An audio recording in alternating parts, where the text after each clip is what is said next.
With less than 72 hours to go before Tuesday's... Mimi nasema Uhuru, if you don't call Raila in the next 1 week maximum, inji imeharibika. That's it. Kama ni noma. Details emerging from sources inside the National Resistance Movement's Assumption to Office Committee indicate that once NASA presidential candidates Raila Odinga and Kalonzo Musyoka take their respective oaths, the two will not be moving back to their current homes, but will instead move to a designated seat of power, a location that remains top secret. Sources say after taking oaths, they will have passed the point of no return. According to the committee's program, NASA supporters will be expected to be seated by 8:30 in the morning, while invited guests will include members of parliament and friends will land at the venue starting 9:30.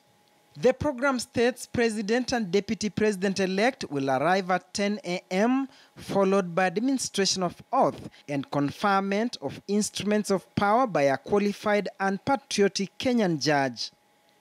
The team says a Chief Justice will not be involved since their participation only applies in ordinary circumstances where power is delegated, unlike on 30th January, where Kenyans will be exercising their power directly.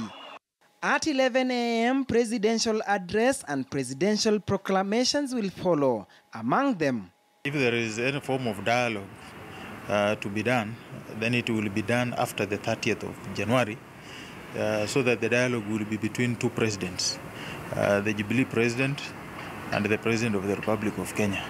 That remains our position. The opposition, which says it will have assumed power, will then spell out a raft of imperative reform packages in education, economy, law and order sectors immediately. The truth of the matter is that what we are planning to undertake will give us effective control of the systems of the state. And so we have no worry as to what needs to happen. We have an elaborate plan. Their cabinet will be unveiled on Wednesday, 31st January, which will be approved by a National People's Assembly to be convened within 7 days after the oathing. A matter Jubilee Vice Chair David Murathe says will be tantamount to treason. And we have somebody legally elected and sworn in by the Chief Justice and the instruments of power. I want to see who is going to swear in Raila and Odinga on 30th of January. And if he commits treason,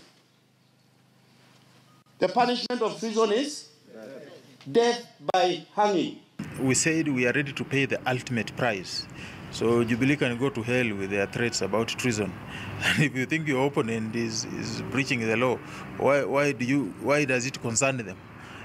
So let's meet on 30th evening if they're sure they are men enough to execute an arrest and prefer treason charges.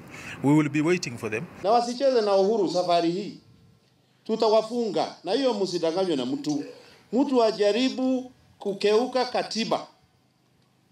He will face the full consequences of the law. The National Resistance Movement says, unlike in the past, it will not notify officer commanding Central Police Station, but will instead serve the notice to the boss himself, Inspector General Joseph Boynet.